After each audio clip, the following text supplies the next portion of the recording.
High, good morning everyone.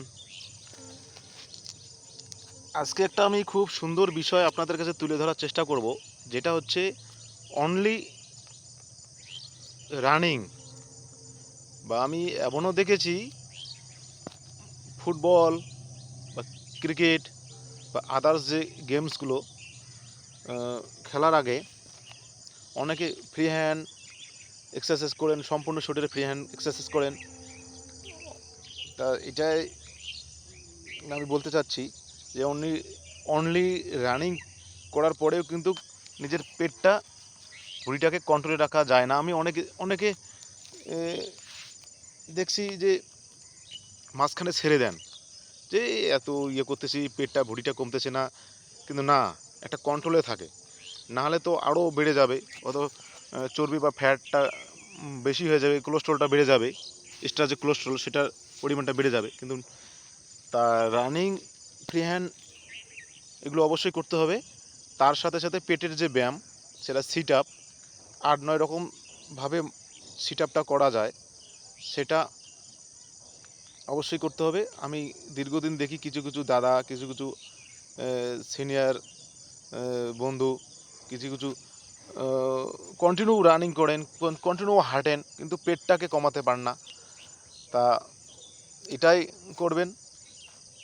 মাঝখানে তো ছেড়ে দিলে আবার হয়তো বেড়ে যাবে, কিন্তু কন্টিনিউয়াস একটা গুরুত্ব আছে, রেগুলেটরির একটা গুরুত্ব আছে। এটাই আমার বলার উদ্দেশ্য। তা আমি কয়েকটা আইটেম আমি আপনাদের কাছে তুলে ধরার চেষ্টা করতেছি, আপনারা ফলো করুন।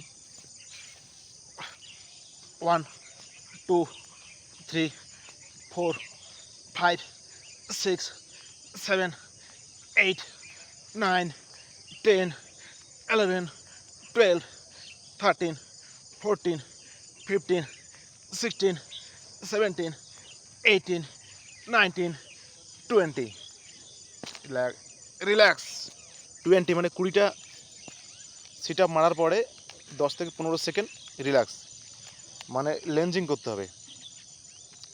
10 থেকে 15 সেকেন্ড লেঞ্জিং করার পরে ফ্রি হ্যান্ড একটু হালকা করে আবার দ্বিতীয়বার, তৃতীয়বার, চতুর্থবার, এরকম 3 থেকে 4টা সেট মারলেই যথেষ্ট। আমাদের পেটটা একদম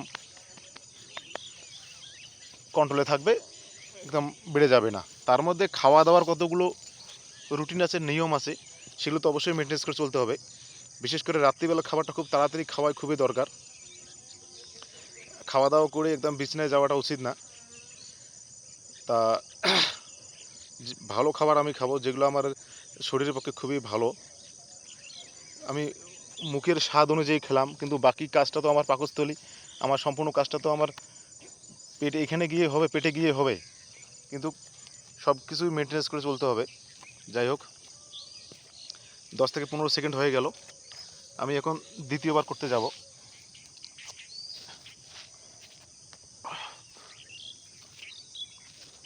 1, 2, 3, 4, 5, 6, 7, 8, 9, 10, 11, 12, 13, 14, 15, 16, 17, 18, 19, 20।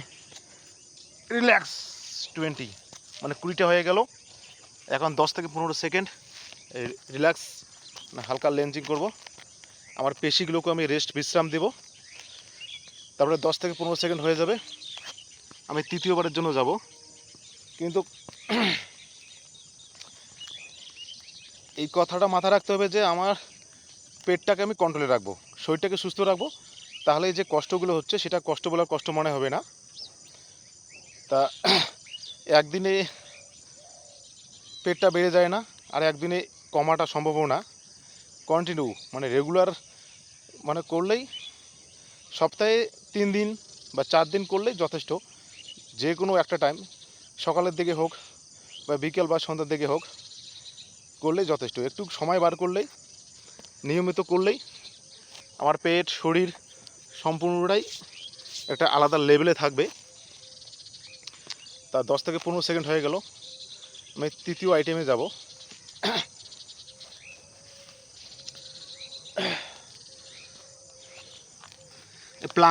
প্লাং এর সাথে এটো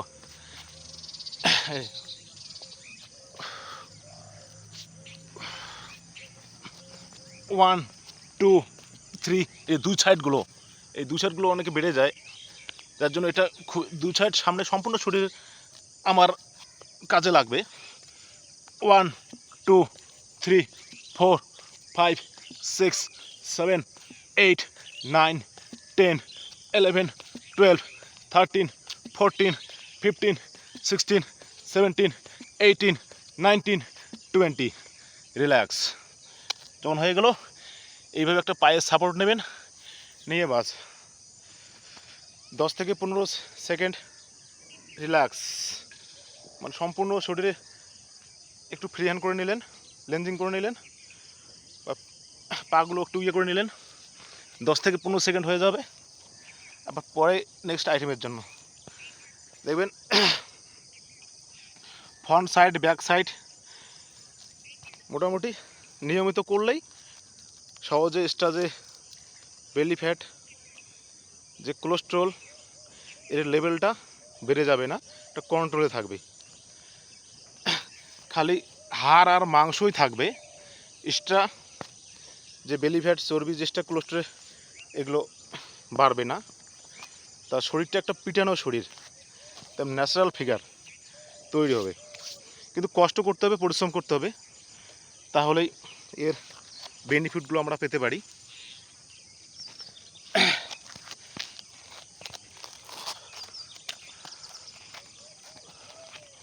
ওয়ান 2 3 4 5 6 7 8 9 10 11 12 13 14 15 16 17 18 19 20।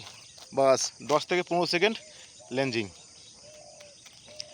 এইভাবে নিয়মিত করলেই দেখবেন যে আপনার যে শরীরটা কোন একটা লেভেলে পৌঁছালো।